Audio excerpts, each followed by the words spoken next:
நான் இந்த செயலை இருக்கிறேன்.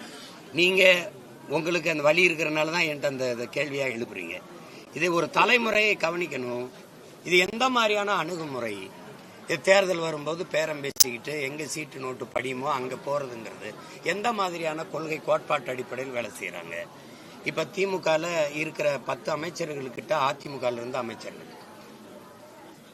அப்ப இது ரெண்டு வெவ்வேறு கட்சின்னு எப்படி நினைக்கிறது? போன தடவை இங்க இருந்த அமைச்சராக இருந்தவர் இங்கே இருக்கிறார். உங்களுக்கு புரிதுன்னு நினைக்கிறேன்.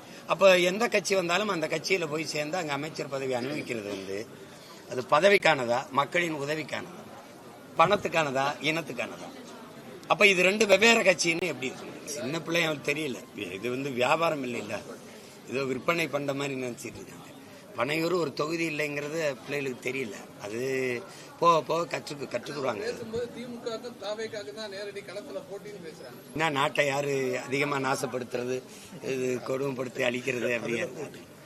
அப்ப அதனால இந்த அரசியல்ல இந்த வாக்குக்கு காசு கொடுக்கறது, கூட்டணி பேரம் பேசிக்கிறது, கூட்டத்தை சேர்த்துக்கிட்டு போறது, நாங்க வந்தா அதை செய்வோங்கிறது, 1000 குடும்ப தலைவிக்கு நான் வந்தா 2000, நான் வந்தா ஆண்களுக்கு பேருந்து இலவசம், இல்ல பெண்களுக்கும் இலவசம், இது அல்ல எங்க அரசியல். அது காங்கிரஸ் சேர்த்துக்கலாமான்னு கேட்கும்போது நான் தம்பிக்கிட்ட கேட்டேன், காங்கிரஸ் சேர்த்துக்கிட்டு என்ன அரசியல் பேசுறதுன்னு கேட்டேன். இப்ப எப்படி பேசுவீங்க? கச்சத்தீவுன்னு பேசுவீங்களா, இல்ல காவிரி நதிநீர் உரிமையை பேசுவீங்களா, இல்ல மீத்தேன் ஈத்தேன் நம்ம நில வளத்தை சுரண்டதுன்னு பேசுவீங்களா, கல்வி மாநில உரிமை அதை எடுத்துக்கிட்டு போனது எப்படின்னு பேசுவீங்களா, இல்ல சரக்கு மற்றும் சேவை வரி கொண்டு வந்தது யாரு, நீட்டை திணிச்சது யாரு, என்ஐஏ கொண்டு வந்தது யாரு, இல்ல நமது உரிமைகள் எல்லாம் பறிச்சு மாநில உரிமையை கேட்டு நிக்கிறோம், மாநில உரிமைலாம் எடுத்துட்டு போனது யாரு?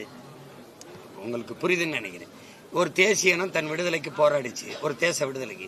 அந்த விடுதலையை அழிச்சு நாசமாக்கின ஆள் யாரு? கட்சி யாரு? அதிகாரம் யாரு? அப்ப அந்த கட்சியை சேர்த்துக்கிட்டு எந்த அரசியல பேசுறது?